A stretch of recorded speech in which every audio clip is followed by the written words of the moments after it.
बड़े brokerage house के reports कौन कौन सी स्टॉक्स पर आए हैं ये समझ लेते हैं ममाक्षी से। ममाक्षी बताएं। जी बिल्कुल, शुरुआत करते हैं हम कोटक महिंद्रा बैंक के साथ। हम देख रहे हैं कि चौथे तिमाही नतीजों के बाद काफ़ी सारे ब्रोकरेजेस आए हैं। मॉर्गन स्टैनली ने इक्वल वेट की राय बरकरार रखी है, टारगेट प्राइस दिया है 2215 का, और CLSA ने अपनी राय को अप डाउनग्रेड किया है, खरीदारी की राय से आउट परफॉर्म की राय दी है, और इनफैक्ट अपना टारगेट प्राइस भी बढ़ाया है, 2080 से बढ़ाकर 2150 कर दिया है। मॉर्गन स्टैनली का मानना है कि काफ़ी मजबूत क्वार्टर रहा है कंपनी के लिए। इनफैक्ट वो आगे चलते अच्छे मैक्रो एनवायरनमेंट की वजह से भी अर्निंग्स अच्छे एक्सपेक्ट कर रहे हैं।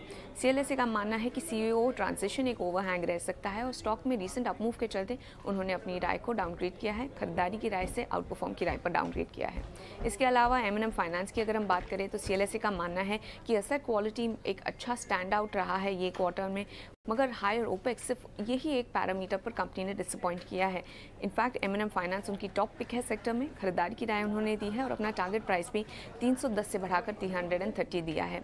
इसके अलावा IDFC फर्स्ट बैंक पर CLSA का कहना है कि काफ़ी मजबूत मोमेंटम देखने मिला है, बिजनेस मोमेंटम एसेट साइड पर और लायबिलिटी साइड पर, और इनफैक्ट NIMs में भी क्वार्टर ऑन क्वार्टर बेसिस पर हमने ग्रोथ देखी है। तो ओवरऑल CLSA ने खरीदारी की राय बरकरार रखी है IDFC फर्स्ट बैंक पर, और अपना टारगेट प्राइस बढ़ाया है 75 से 80 कर दिया है।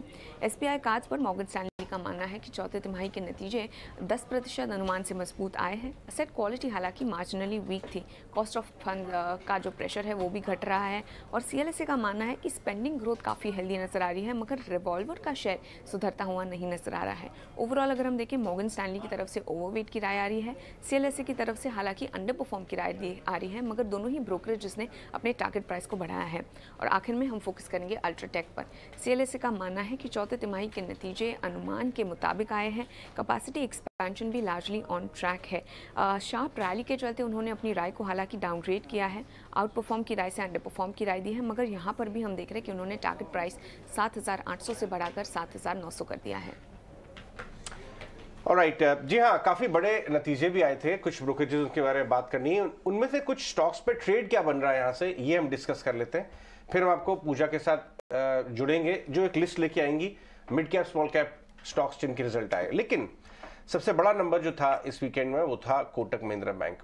कोटक महिंद्रा बैंक के चार्ट को लेके आइए आप। ये सब आपको पता है कि कोटक महिंद्रा अंडर परफॉर्मर रहा है बाकी सारे प्राइवेट बैंक से, लेकिन 1650-1700 वाला रिजल्ट आते आते इस रिजल्ट में ऑलरेडी 1950 हुआ है, यानी मोमेंटम बहुत मजबूत है, और यही मोमेंटम आपको नंबर्स में भी रिफ्लेक्ट होता हुआ नजर आ रहा है। इनफैक्ट उदय कोटक जी ने अपने कॉन कॉल में तो ये भी कहा, रिजल्ट बेस्ड कॉन कॉल जो थी, कि बैंकिंग इंडस्ट्री एक गोल्डन पीरियड में चल रहा है इस समय, और उनका रिजल्ट जो मजबूती दिखा रहा है FY24 के लिए भी ROA 4% ऊपर बोले, यानी मजबूत कमेंट्री, स्टॉक में मोमेंटम।